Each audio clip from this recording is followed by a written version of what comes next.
Parabéns. Pedir pela saúde da dona Zenaide Moreira e também da Cíntia.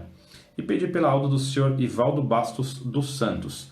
Galera, nós vamos aí, eu pedi para vocês aí a palavra de Deus, as intenções também que vocês vão colocando no final, quando nós rezarmos o nosso Rosário da Providência, nós vamos então colocar todas essas intenções que foram ditas aqui, aquelas que vocês vão colocando aí nos comentários de vocês, tá?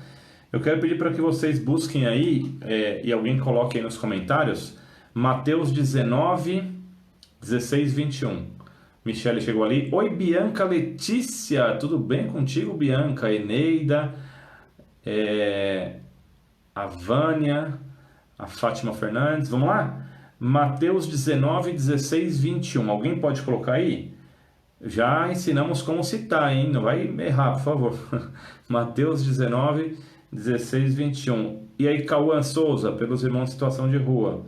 Beleza, vamos colocar também essa intenção. Já colocamos essa intenção, tá certo? Mateus 19, 16, 21. Quem vai colocar aí? Deus abençoe a Aparecida. Muito bem, perfeitamente citado aí, Iranete. E ali também no Insta, Ritinha. Obrigado. Depois, se vocês quiserem retomar essa passagem, que ela é muito interessante. Diz assim: um jovem aproximou-se de Jesus e lhe perguntou. Essa passagem eu já li outra vez, mas ela cabe hoje. Um jovem aproximou-se de Jesus e lhe perguntou: Mestre, que devo fazer de bom para ter a vida eterna? Disse Jesus: Por que me perguntas a respeito do que deve ser bom? Só Deus é bom. Se queres entrar na vida, observa os mandamentos. Quais? Perguntou ele. Jesus respondeu: Não matarás, não cometerás adultério, não furtarás, não dirás falso testemunho. Honra teu pai e tua mãe, amarás teu próximo como a ti mesmo. Disse-lhe o jovem: Tenho observado tudo isso desde a minha infância. Que me falta ainda? Respondeu Jesus: Se queres ser perfeito, vai e vende teus bens, dá-os aos pobres e terás um tesouro no céu. Depois vem e segue-me.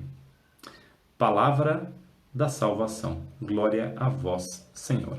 Vamos colocar, galera, aqui uma música de fundo, tá bom? Que vocês gostem, eu também gosto, para a gente refletir um pouquinho dessa passagem. E depois... Que bonita a música. E depois de refletir um pouquinho na passagem, nós vamos para os nossos slides. Tá bom? Estou feliz que a Bianca Letícia está aqui hoje com a gente, aqui, ó, com o celular dela, com o Facebook dela. Se você quer ser perfeito, aquele jovem já obedecia os mandamentos. Ele já honrava pai e mãe, ele já não matava, não roubava, amava a Deus sobre todas as coisas. Já faz tudo isso. Você quer ser feliz? Você quer ser perfeito, então? Então vende tudo, dá aos pobres e me segue. Assim você alcançará um tesouro, terá um tesouro no céu, diz o Senhor. Nós estamos buscando tesouros no céu ou na terra? Vocês estão acumulando riquezas no céu ou na terra? A prioridade de vocês, das coisas que vocês fazem, visa o céu ou a terra? Nós estamos no mundo, mas nós não somos do mundo. Apesar das nossas fraquezas, das nossas fragilidades, dos nossos erros, tudo, Deus quer que nós miremos o céu. Deus quer que nós olhemos para o céu e não para as coisas da terra. Na verdade, as coisas da terra, as coisas terrestres, nos tiram do caminho de Deus e do caminho do céu. É muito fácil que estejamos no caminho de Deus, fazendo as coisas bem, buscando, e de repente, por um tropeço, um vacilo, a gente se desvia totalmente daquilo que Deus quer para nós. São Padre Pio, o santo de hoje, foi um exemplo. Com tantas perseguições que sofreu, inclusive dentro da igreja, e principalmente dentro da igreja, se manteve firme, se manteve fiel, se manteve totalmente do lado da igreja e totalmente do lado de Deus e do Evangelho. Então, nós somos chamados à perfeição, todos nós. Tem gente que diz, não, para mim não é ser santo. Ou é santo ou nada. Ou é santo ou nada. Não tem tipo assim, meio termo. Ou é santo ou não é nada. Nós somos chamados à santidade. Quando o Senhor diz assim, se quiseres ser perfeito, nós devemos todos buscar a perfeição. Todos. Não é para alguns. Né? A Tatiana está ali também. Não é para alguns buscar a perfeição. É para todos buscarem a perfeição. É para todos buscarem a santidade. Que não vai se viver aqui, Caroline. Não vai ser vivida aqui. Aqui é o lugar para se buscar a santidade. Para ser vivida onde? Na vida eterna. Então, o tanto que esse homem sofreu, que é exemplo para nós hoje, depois, por favor, veja um filme dele, ou leia um livro, algum escrito dele. Sensacional a vida dele. Vocês veem que aqui nas mãos ele leva tipo, uma luva, como uma luva. Ele recebia os estigmas, as chagas de Jesus. Fala, Kleber, graças a Deus bem. Ele recebeu os estigmas, as chagas de Jesus. Enfim, se queres ser perfeito, vai, vende tudo que tens, dá aos pobres e depois me segue. Você não precisa pegar seu carro, a sua casa, as suas roupas e dar para todo mundo. Não, não é isso. Aqui é uma maneira da palavra nos colocar. Mas se você tem tudo isso e dá mais valor a isso do que as coisas do céu e as coisas de Deus, você não está no caminho da perfeição. Agora, eu tenho as coisas, eu trabalhei, eu lutei para isso, só que isso não preenche o meu coração. Eu tenho para usar, porque enfim, mas não preenche o meu coração, não deve preencher meu coração. O que deve preencher meu coração são as coisas do alto. Ok? E por que eu escolhi essa passagem? Porque dentro aqui dos nossos slides vai entrar exatamente isso. Ok? Essa passagem em um dos santos, porque o tema de hoje, dessa noite, é os santos e a palavra de Deus, tá certo? De um documento da igreja, Verbum Domini. Então vou colocar aqui os slides aqui, tá certo, galera? Deixa eu ajeitar aqui direitinho, para a gente poder iniciar a nossa formação dessa noite. Como eu falei para vocês, estamos no mês da Bíblia, é uma formação mais espiritual do que intelectual, tá certo? A Ritinha, o Fábio, a Michelle estão ali. E aqui no Face também a galera continua aí. Isso aí, galera, dedinho no coração, no joinha aí, vamos compartilhando. Deixa eu colocar um pouquinho de lado então aqui o Padre Pio aqui, os nossos símbolos. Deixa eu vir aqui com o Facebook aqui. Vamos botar aqui nos nossos slides, tá bom? Só um minutinho aqui. Aí o galera do Facebook já me dá um feedback se estão vendo bem aí. Pode ser, galera? Por favor. Agora trazemos aqui o pessoal do Insta. Tá certo, galera do Insta? Tem uma galerinha hoje aqui no Insta. Aqui. Opa, que show. Fiquem aí, paciência um pouquinho para eu poder virar a câmera aqui. Diz aí, tá tudo bem, Simone? Os slides aqui. Tô virando a câmera aqui, galera. Vamos lá. Aqui no Insta fica um pouquinho de lado, assim, pela nossa precariedade no equipamento e tudo mais, mas a gente sempre consegue ver. Eu quero que o pessoal do Insta também me diga aí se estão enxergando bem, se estão vendo legal aí, se dá para participar da formação, certo? Vou até trazer uma luz aqui. Aí, né? Já deram um retorno que está bem ali no Face. Diz aí também se está ok aqui no Insta. Alguém me diz aí se dá para ver no Insta, legal? Tendo um retorno, nós iniciamos. Tatiane falou que tá beleza. Vamos lá então, galera. Como eu disse para vocês, então, nesse mês da Bíblia. Obrigado pelos retornos aí. Vamos seguir então. Legal, ótimo. Lembrando que no mês da Bíblia nós estamos falando somente de temas relacionados à palavra de Deus, à Escritura, né? E hoje é um tema mais espiritual do que intelectual, repito para vocês, tá bom? O número 48 desse documento da igreja, Verbum Domini, depois se alguém quiser também olhar esse documento, é interessante. Pois é, Kleber, exatamente, irmão, exatamente. A Verbum Domini 48, nesse número 48 é onde está o que nós vamos falar hoje aqui, tá bom? Os santos e a interpretação da Escritura. Galera, como vocês imaginam que os santos interpretaram as Escrituras, né? A gente já falou durante esse mês de várias coisas, de como interpretar, que a Bíblia foi escrita com os términos da época, etc. Então, uma frase desse número 48 da Verbum Domini diz o seguinte: A interpretação mais profunda da Escritura provém daqueles que se deixaram plasmar, que palavra linda, plasmar pela palavra de Deus, através da sua escuta, leitura e meditação assíduas. Quem? Os santos. Eu quero dizer para vocês que ninguém é santo se não ouvir, meditar a palavra de Deus. E não viver, obviamente, né? Então, quando algo é plasmado na sua vida, você nunca mais isso deixa de fazer parte da sua vida. Está plasmado na sua vida. Então, os santos, eles se deixaram plasmar pela palavra de Deus, através da escuta, da meditação e da vivência. Então, para ser santo é necessário viver essa palavra de Deus, certo? Sí, profe, espero que entiendas el portugués, profe Sônia. El Padre Pio é excelente.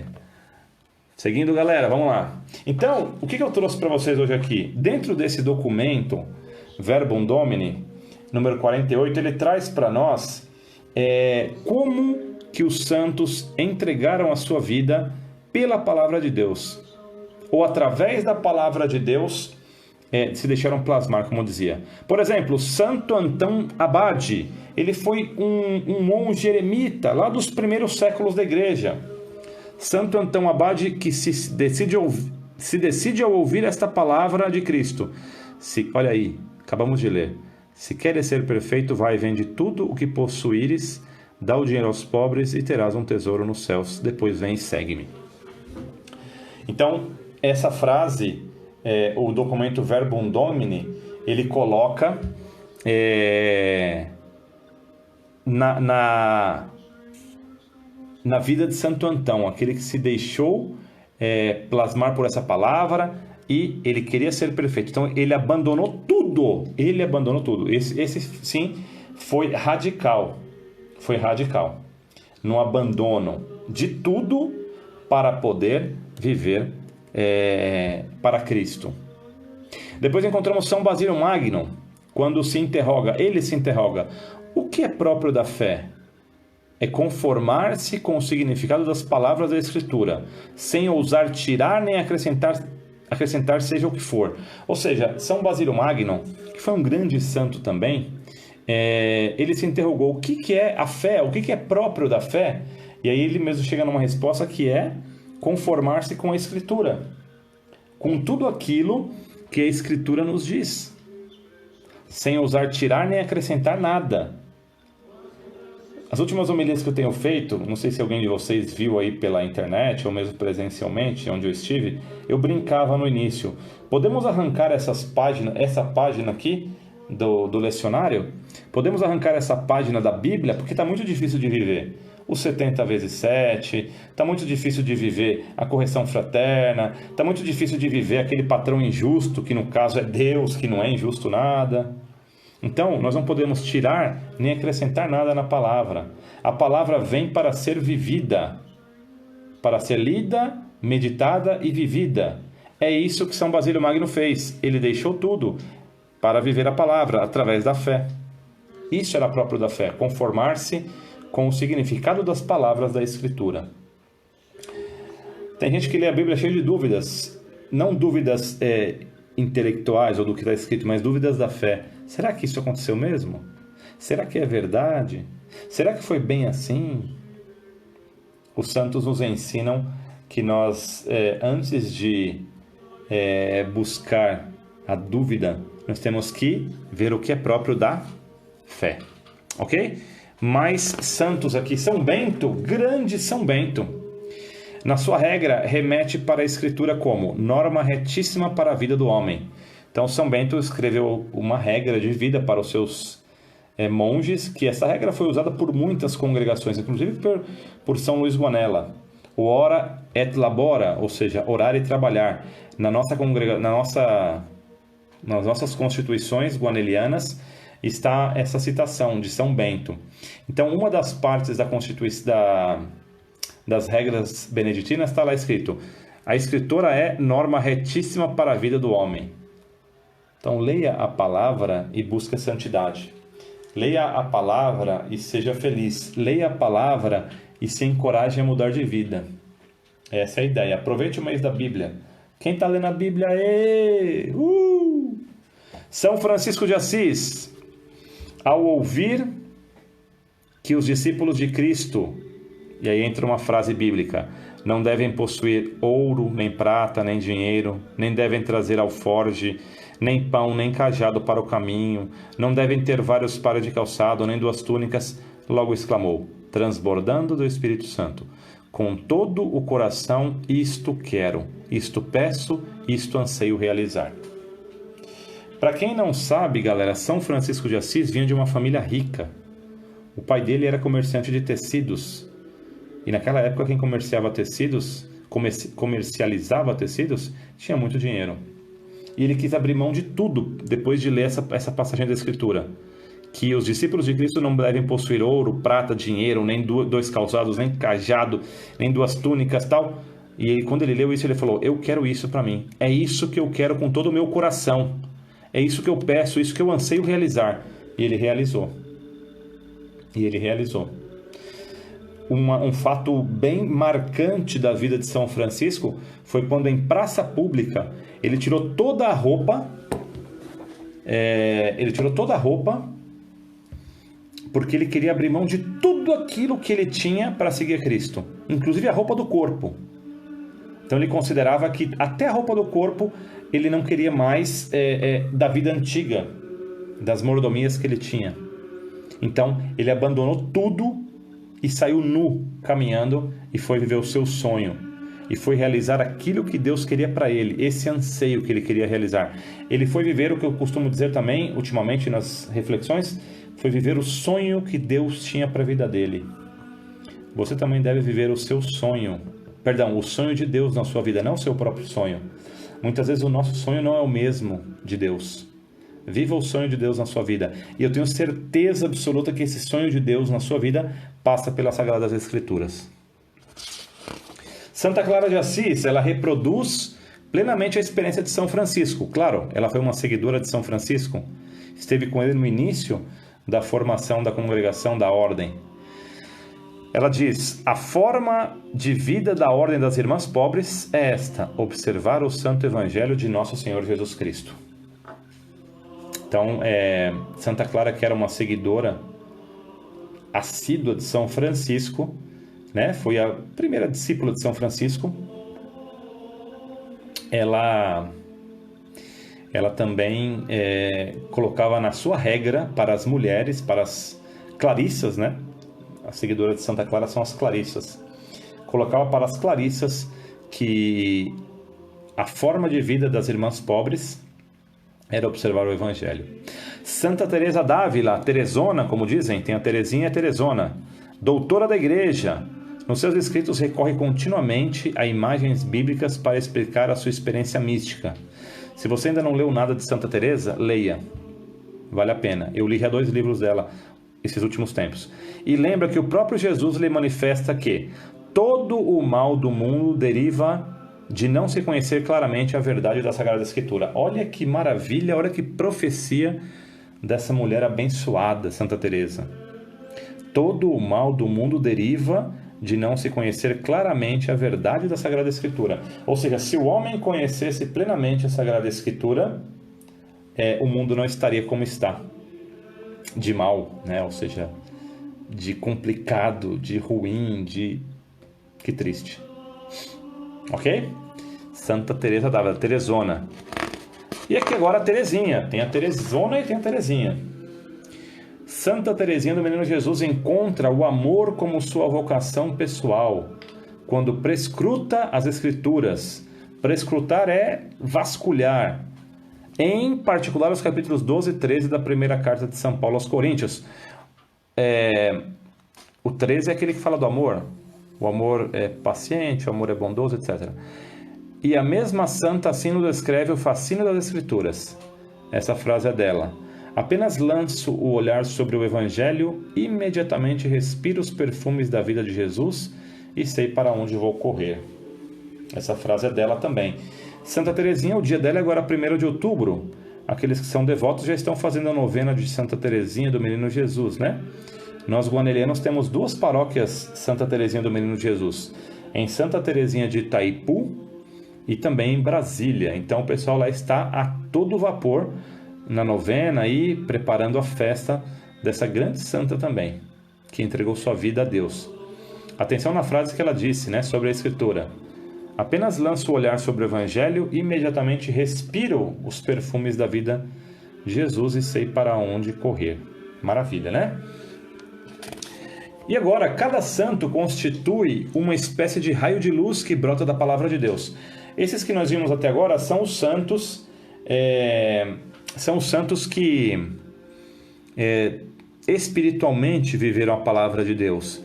E agora nós temos santos um pouco mais do nosso tempo, que transformaram essa vivência da palavra, não que os outros não tenham transformado, mas esses aqui são nítidos, é nítida a transformação deles em obras, certo? Olhem bem, Santo Inácio de Loyola, na sua busca da verdade e no discernimento espiritual.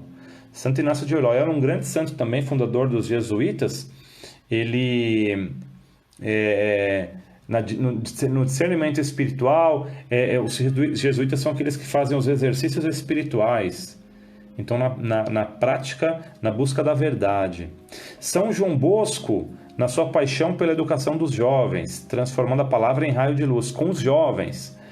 Grande São João Bosco, que é o fundador dos salesianos, né? São João Maria Vianney, na sua consciência da grandeza do sacerdócio como dom e dever. São João Maria Vianney é o padroeiro de todos os padres do mundo. Dia 4 de agosto, quando nós comemoramos, né? Então, São João Maria Vianney era considerado com intelectualidade baixa por todos, mas era um grande santo, né? Sabia do dom e do dever do seu sacerdócio. São José Maria Escrivá, que é um santo contemporâneo, na sua pregação sobre a vocação universal à santidade, ou seja, todos nós somos chamados à santidade, né? Então pregava o São José Maria Escrivá, um espanhol. Santa Teresa de Calcutá e nosso querido São Luís Gonella, acolher os últimos da sociedade. Tanto que para São Luís Gonella, os 2 textos bíblicos principais são o bom samaritano e o bom pastor, né? Porque o bom samaritano é aquele que acolhe, né? E tem também a passagem dos últimos do fim dos tempos, que separará os carneiros dos cabritos, as ovelhas dos cabritos, etc. Esse texto também. Então, Santa Teresa de Calcutá e o nosso fundador São Luís Gonella acolher os últimos da sociedade. Esse raio de luz da palavra veio para os últimos da sociedade, aquele que ninguém quer. E o nosso São Padre Pio de Pietrelcina, no seu ser instrumento da misericórdia divina. Sensacional, São Padre Pio, que o dia dele é hoje. Então, nós queremos terminar com uma breve história de São Padre Pio, né? Um grande santo da nossa igreja contemporânea, morreu em 1968. Diz assim a história de São Padre Pio. Nasceu no dia 25 de maio de 1887, em Pietrelcina, Itália. Era filho de Grazio Forgione e de Maria Josefa Denuncio. No dia seguinte foi batizado com o nome de Francisco e mais tarde seria de fato um grande seguidor de São Francisco de Assis. Aos 16 anos entrou no noviciado da Ordem dos Frades Menores Capuchinhos, da cidadezinha de Morcone, onde vestiu o hábito dos franciscanos e tomou o nome de Frei Pio. Foi ordenado padre em 1910 no convento de Benevento. Padre Pio passou toda a sua vida contribuindo para a redenção do ser humano, cumprindo a missão de guiar espiritualmente os fiéis e celebrando a Eucaristia. Para ele, sua atividade mais importante era, sem dúvida, a celebração da Santa Missa. Empenhou-se assiduamente na oração. Passava o dia e grande parte da noite conversando com Deus. Ele dizia: nos livros procuramos Deus, na oração encontramo-lo. A oração é a chave que abre o coração de Deus. Durante muitos anos experimentou os sofrimentos da alma em razão de sua enfermidade e ao longo de vários anos suportou com serenidade as dores das suas chagas. Ele recebia as santas chagas. Faleceu no dia 23 de setembro, um dia como hoje, de 1968, aos 81 anos de idade. Então, Padre Pio, 68 até 2018, são 50 anos, é isso? Não, 60. Faz 62 anos que ele morreu, né? Padre Pio, grande Padre Pio. Eu vou voltando.